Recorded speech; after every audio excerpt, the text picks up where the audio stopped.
सलामुन अला इबादिहिल्लज़ीना इस्तफ़ा।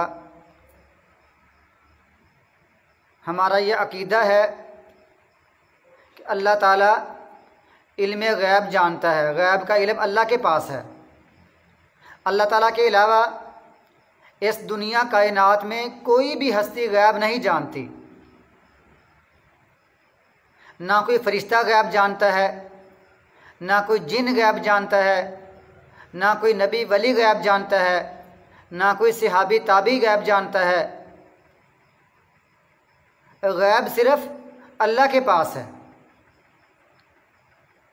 दो तीन वाक़यात हैं सही बुखारी से जो मैंने आपके सामने बयान करने हैं कि जिनसे साबित होता है कि इमामुल अंबिया रहमतुल लिल आलमीन शाफ़े महशर साकिया कौसर जनाब मुहम्मदुर रसूलुल्लाह सल्लल्लाहु अलैहि वसल्लम गैब नहीं जानते।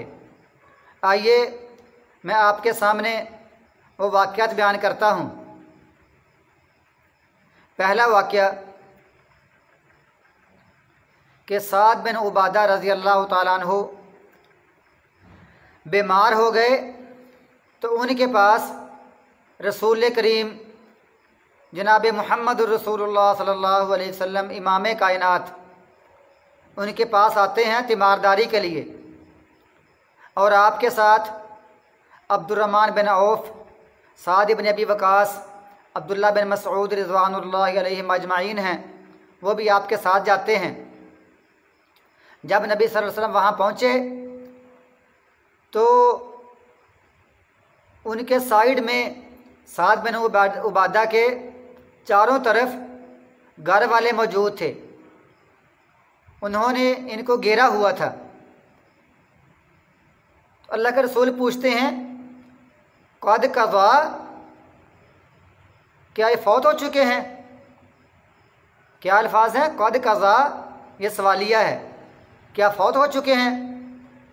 क़ालू ला या रसूल अल्लाह, उन्होंने कहा नहीं अल्लाह के रसूल। तो फिर रसूलुल्लाह सल्लल्लाहु अलैहि वसल्लम रोना शुरू हो गए। वो बीमार थे तो रोना शुरू हो गए। तो सहाबा किराम ने भी रोना शुरू कर दिया। आगे ये वाक़या है, लेकिन इसमें जो ख़ास अल्फाज हैं वो ये हैं, अल्लाह के नबी ने पूछा क़द क़ज़ा, वो फौत हो चुके हैं? सहाबा ने कहा ला या रसूल अल्लाह, अल्लाह के नबी फौत नहीं हुए। तो गोया कि अगर रसूलुल्लाह सल्लल्लाहु अलैहि वसल्लम गैब जानते होते आप उनसे ये सवाल ना करते क्या ये फौत हो चुके हैं। आपका ये सवाल करना साबित करता है कि रसूल करीम गैब नहीं जानते, इसलिए आपने पूछा क्या ये फौत हो चुके हैं। इसी तरह एक दफ़ा रसूलुल्लाह सल्लल्लाहु अलैहि वसल्लम, ये भी वाक़या किताबुल जनाइज़ में है, आप किसी मैयत के पास से गुज़रे, एक कब्र के पास से गुज़रे, तो उस कब्र में मैयत अभी दफन की गई थी, इन रात को दफन की गई थी। तो अल्लाह के नबी ने पूछा मता दुफीना, इसको कब दफन किया गया है? तो सहाबा ने कहा रात को। आपने फरमाया अफला आज़नतुमूनी, तुमने मुझे बताया क्यों नहीं। अब इस हदीस में ये दो जुमले हैं, कैसे अजीम जुमले हैं, कितने वाज़ेह जुमले हैं। आपने पूछा मता दुफीना, ये कब दफन किए गए हैं।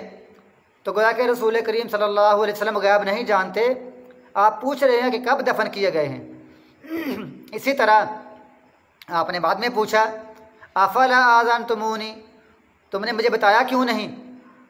ये भी अल्फाज साबित करते हैं कि रसूलुल्लाह सल्लल्लाहु अलैहि वसल्लम को मालूम नहीं था। तो आपने पूछा तुमने मुझे बताया क्यों नहीं, तो आप गैब नहीं जानते।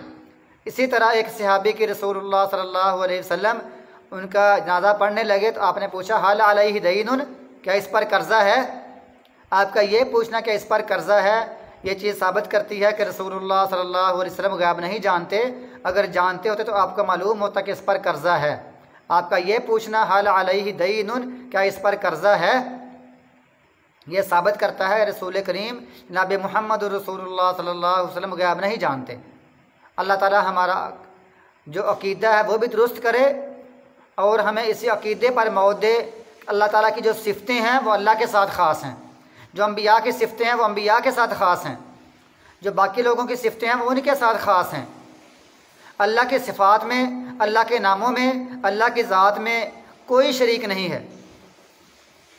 ना उसकी सिफ़ात में कोई शरीक है, ना उसकी ज़ात में कोई शरीक है, ना उसके अस्मा में कोई शरीक है। वो वहदहू ला शरीक है। लैसा कमिस्लिही शै, उस जैसी कोई चीज़ नहीं है। अल्लाह ताला हमें इस अक़ीदे पर मौत दे और हमारा ख़ात्मा, हमारा हशर सहाबा किराम के साथ, अम्बिया के साथ, सुलहा के साथ, सिद्दीकीन के साथ,